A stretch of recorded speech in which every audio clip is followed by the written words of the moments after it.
present the method, some experimental result, and then some conclusion.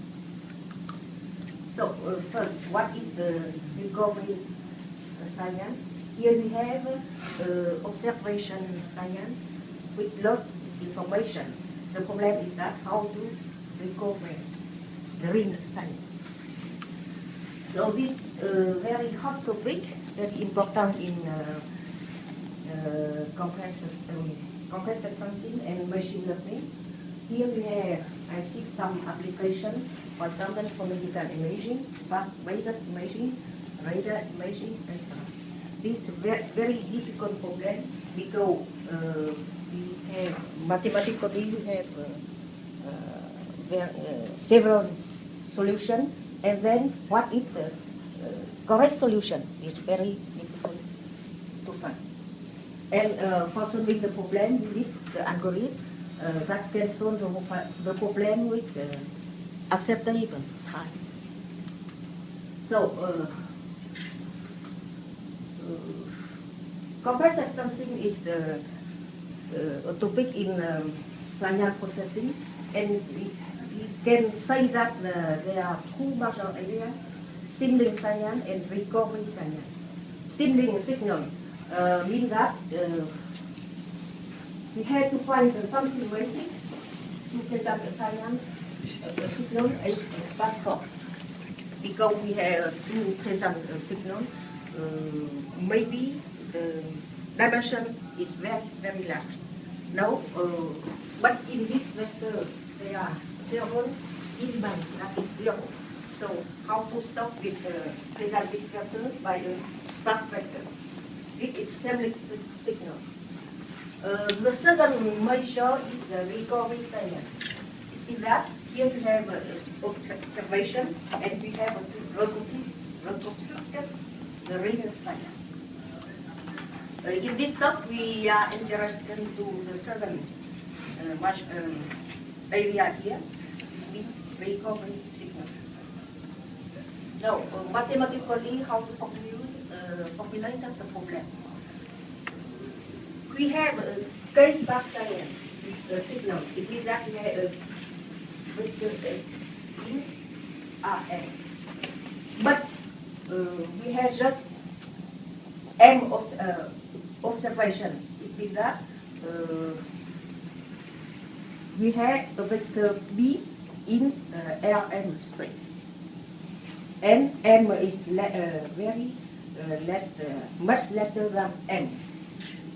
Here we suppose that the signal is presented by a measurement model. It means we have a matrix measurement A, and we have B is equal to AX. So the problem is that given B and A, how to recover X? Okay, and of course we want to find a sparse vector. It means that between several vector X, such that B is equal to AX, we have to find a vector X having less number of zero. So mathematically, we can formulate the problem in this form. It means we minimize the zero norm of vector X under constraint B is equal to AX. What is the zero norm? The zero norm of vector X is the number of the component of X that is different to zero. The number of non-zero component of X. So this is a very hard optimization problem. Why? Because first constraint B is equal to AX. We see that the rank of matrix A is Mn, but M is very much less than N. So we have several solutions here. And by the definition, the zero norm is a discontinuous function. So we have a discontinuous optimization problem, and this function is non-convex. So it's an NP-hard problem. Okay. This problem in the literature is called the minimizing of the zero norm. it has several applications, and this is the hot topic for the community of researchers in machine learning. Why? Because this one not only applied to compressed something, but it's very important to feature selection. Okay? Feature selection means that we have a big vector data, and we have to choose the how to say the best significant feature that represent this data. So this is the application of this problem also, feature selection. Now in the literature, how to solve this problem? People use often use the convex approach. It means that here we replace the zero norm by the one norm. The one norm is a convex function. Then we have here is the convex optimization problem. But zero norm is not the L1 norm is not zero norm. So the solution of this problem, we can solve this problem, but the solution of one norm problem is not the one of zero norm problem. So the second approach is maybe reweighted L1 minimization. It means that each iteration we replace the zero norm by L1 norm, but with some weight. So it's the iterative method, and we can see that this one is in fact DC approach that I will present in the next. There are some other methods, so that total variation minimization, or in the last year there are several approaches that use the approximation, the L0 norm, by a smooth function, by a convex function, or by a DC function. In other words, we can see that people use often approximation method to solve the L0 norm problem. Okay. Other method is heuristic. Now, what is our method? Here, first, we use in this talk. I present just one scheme of several versions of our approach. Here, we first use the regularized L2 L0 norm. That means here we have the problem of minimize the zero norm with this constraint. And then we regularize this content here, and we minimize this function. This is the L2, and here is L0. Okay, so it's the non-convex program.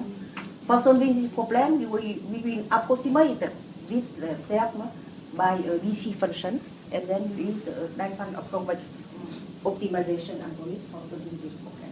Now I will present maybe some minutes about our approach, DC programming and DCA.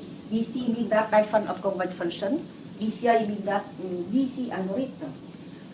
This approach is introduced by Professor Van Rindau. He presented here in 1986, and it has been widely developed in our framework since 1992. So this is the primordial subcranial method for solving a DC problem. Okay, and this we can say that is a low-code approach. It means that theoretically we can pose that is a local solution, but in practice this approach gives very often global solution. Now, why we use DCA? In optimization, we have two approaches, global optimization approach and local approach. Global optimization is good in the sense that it can find a global solution of the problem. But it is unpractical. Why? Because in practice, for example, in our science recovery problem, we have a problem very big dimension. So the global approach cannot be used. Here, DC is the efficient method, and it can solve very large scope problem. So it's a scalable approach. And this very simple to use and easy to implement. And in the past, we have used this approach for solving several problems in many area of application. Now, I will present just the main idea of this approach. We address the problem of minimize non-convex function under the whole space or under a convex set. If you have a convex set, we can incorporate the convex content in the objective function. Then the standard form of DC problem is written in this form, minimizing a function f that can be expressed as a difference of two convex functions. Here, G and A are convex functions. Okay. So the main idea here is this, because A is convex, then minus A is non-convex, is concave function. Then we replace minus A by a linear function. So we have a convex problem. So at each iteration, we replace A by minus HR is the affine majorization of A. And then we have a convex program. It means that we replace a non-convex program by a sequence of convex programs. So the general DCI scheme can be described in this scheme. First, we take YR at iteration R, L, is a subgradient of H at HL. It means that we replace the function H by minus HL. And then we solve this problem PL with convex. So first, we see that the main characteristic of DCI is here we work not on the function f, but on the DC component J and H. Okay, but for each function A, we have infinitely many DC decomposition. It means that we can compute very several DCI scheme for each problem. So the problem is that for each concrete problem, how to design the G and A, how to choose G and A to design efficient algorithm. So it's the open question that people have to study for each problem. Okay. Here I can see some application. This approach is used not only by our group, but until now in the work there are many researchers who use this approach for solving several applications, in particular in machine learning. Okay. So the application here, datamining, machine learning, biology system, image, computer vision, telecommunication network, transportation logistics. And in machine learning and data mining, people use DCI for solving several topics here. For example, for clustering, for SVM, for C learning, transductive system automation, etc. Okay. Now, how to use it is approach for our problem. Remember that our problem to solve here is this one. This. We have to solve this problem. And first, we will approximate the L0 by DC function, and then we apply DCI, knowing that this term is convex. Okay? So, to approximate the zero norm, there are several ways. Okay. Several ways to approximate it. The definition of zero norm is here. Here, if x is equal to 0, then the step function is equal to 1, and out y is equal to 0. So it's discontinuous function. We approximated the function, this function by this one. Okay. And mathematically, here I present just one approximation by Coquet approximation here. And if we replace the zero log by the step function here, then we have a DC decomposition by this one. And if we use the DCA, our algorithm consists of at each iteration solving one convex quadratic program. Okay. Here is the second approximation. We can use the start function to approximate the step function by this one, and then we can get the second DCA scheme for this problem. For this, at each iteration, you have to solve one linear program. No, this also one convex quadratic program. So we can use the any standard algorithm for convex quadratic program. Just 10 minutes, I will present some experimental result. Here we use the toolbox Sparse in MATLAB. We have tested our algorithm with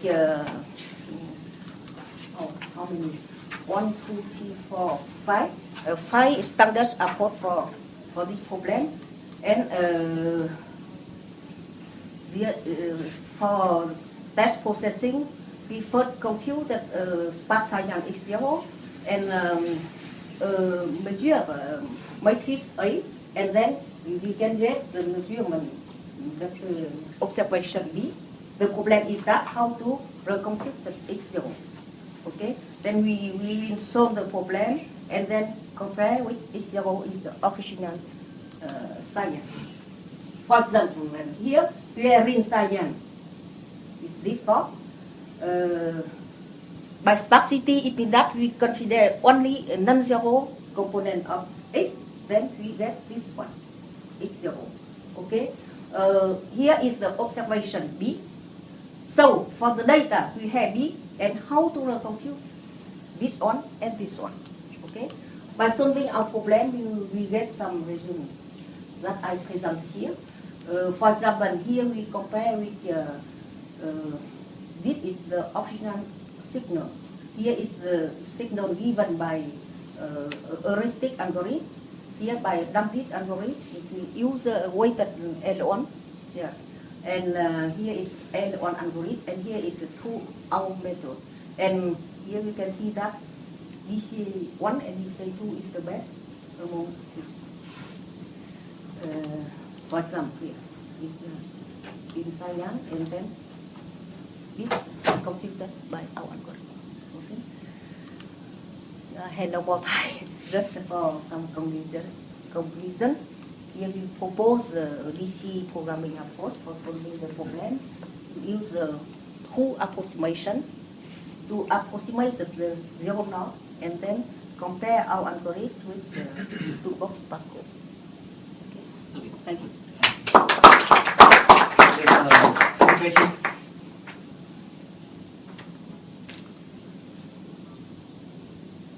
Okay, Professor Hong and Li.